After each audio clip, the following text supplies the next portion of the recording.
Like I said with Amorim, remember when I said even before he got here, I was like, I know all the gas, but I just want to see when he gets here because this is a different thing. And now Yeah, look. yeah. Yeah. So yeah, we just have to wait and see. Might not even get Dorgu, might get someone else. Let's get onto this one, Owen. This is interesting because Ruben, I think he realised a lot, didn't he, in the last 48 hours? And he's been in the media sort of saying he regrets what he said, basically. Yeah, so obviously in his press conference yesterday, naturally he was asked about the worst team in Manchester United history comments. And would you say the words backtrack or with what he No, I did? I think mean, clarify. I think he wanted to clarify, yeah. but it is a form of backtrack. He It was is a sort form of of. effectively, for those that didn't see it, he sort of said, well, actually, it was more about me. I'm a young guy. Sometimes I get heated. Sometimes it's a good thing. Sometimes it's a bad thing. I didn't necessarily mean it about the players. I'm just frustrated that we've lost games. There's an Yeah. interview he's done with TNT that got released this morning where he effectively said the same thing. Said it wasn't really about the players. It was about me. I'm in charge of the worst team in Manchester United history, effectively, and that's because of Yeah. me. And he Trying goes, to I take feel it like back. and he was like, I feel like I'm letting Omar down and Jason down and the fans down, and we're going to keep working on it, etc., etc., etc., etc. So he kind of pulled back a little bit, suggesting that he did regret those comments. Now, whether or not that's because legitimately he does regret it, whether that's because Andrew, the press officer, sort of said to him, can't really sort of say that kind of thing, whether it's because That people definitely from happened. Ineos whether it's people from Ineos going, you realise we're trying to sell these players, and if you say that they're the worst team ever, it's going to be a bit more difficult to sell some of these players. It was an interesting one, and I've seen. I'd like to know what the guys in the chat think. Obviously, what you think, because the opinion on that was quite split, which was like, Yeah. one that was like good, he did get too carried away. You can't come out because people were saying that afterwards, going, you can't come out and say that kind of stuff. As much as we go, that's great. You can't really say that. It's not a good look, and it's not good. You have to be a bit more calculated. And there were others that were going, I don't really like that he's had to sort of go back on that a little bit. And whilst it's kind of cooler heads prevail, he was at the time he was telling the truth anyway. They are the worst team. They are rubbish. They are terrible. And he's right to say those things, and he should say those things. So what do you think about it? This is about perceptions. Old Trafford TV saying Ruben Amorim didn't regret what he said. Stop this fake news. It's fake. I know him, and he didn't say that. He didn't regret it. It's about opinion and how you interpret this. I think the fairest way to say what's happened is this is a reclaiming of the narrative. I think for him, I think he's gone in and said what he said, and basically we know he meant what he said and said what he meant because factually he was right. No lies told. And he said it as clear as day and said, you guys will want headlines. Have this. Hold that. Here's a headline for you. You want a headline? Here's one. And I just think that is met, when you see the reception that's met with, you're going to get a lot of fans like us that will say, good, refreshing, to call them all out. They're crap. Yeah, expose every single one of them. And then you're going to get people in the media and pundits that will say, I just Carragher led the offence on that, and loads of other people did. I just don't know what he's trying to achieve by doing that. Did you have a conversation beforehand? Because you were so angry saying, listen, when I go out there, I'm going to be very scathing, but just to let you know, I'm going to say this to the players. You don't know. So I just think that what he's done is he's reclaimed the narrative by saying, look, I'm a young guy. He's basically saying that I'm new to this.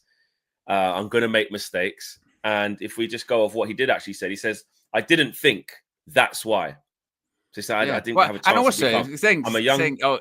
he didn't say I say regrets. He goes, I'm a young guy and sometimes I make mistakes. I Exactly. make That's mistakes. saying I regret it. It's regret. Yeah. I'm a young Yeah. guy and sometimes I make mistakes, and that's why I don't speak after the game. This game, I needed to talk, and maybe it was a mistake. Then I get more nervous and I go to the conference really nervous and say things you shouldn't say. I don't promise I won't do it again.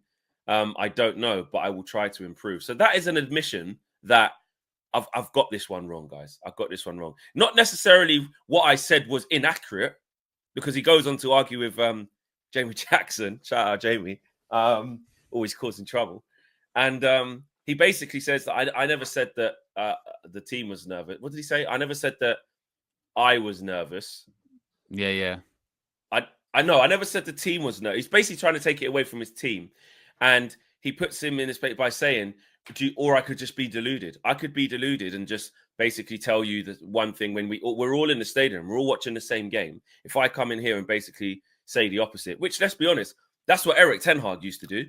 Yeah, he said, I'm a young guy and sometimes I make a mistake. And that's why I usually don't talk after the game. This game, I needed to talk and maybe it was a mistake. And then I get more nervous and go to the news conference really nervous and they say things I shouldn't say. That's it. Sometimes I'm a young guy and I make mistakes. I'm saying the obvious if you want. I can be delusional and say different things. I said to the players and I said to you, I think it's a good thing to be really honest with you.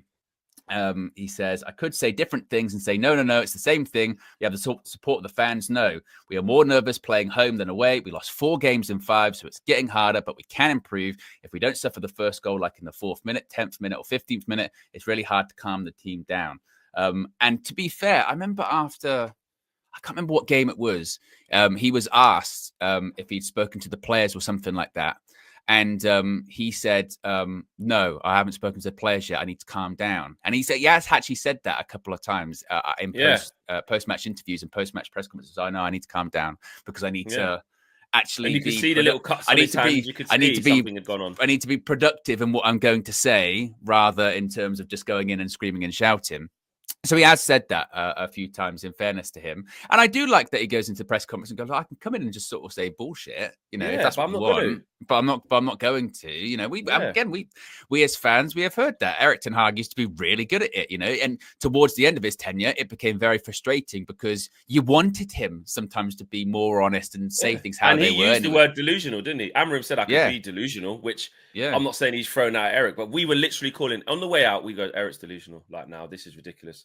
Saying we played actually all right, or there isn't these problems, and it's just injuries. Like he went borderline delusional. So I think he has learned a lesson though. I think he's learned an important lesson because we were talking about this, weren't we, about the media.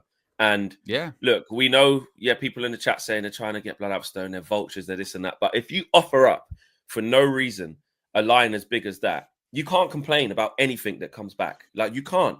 Like the whole foot with the Manchester United manager. Even if it's true, guys, because this is how the media works. Even if it's true, if you offer up that line and literally say, you want lines, have this. I've prepared. Here's one I made earlier. Feast on that. They're going to feast. They're going to feast. That's the whole reason why we talk about it. That's why, and that's also why, Eric Ten Hag, in fairness, towards the end, as much as I criticise him for that, sometimes he didn't offer up stuff because he also knew there's no fucking point. You know what I mean?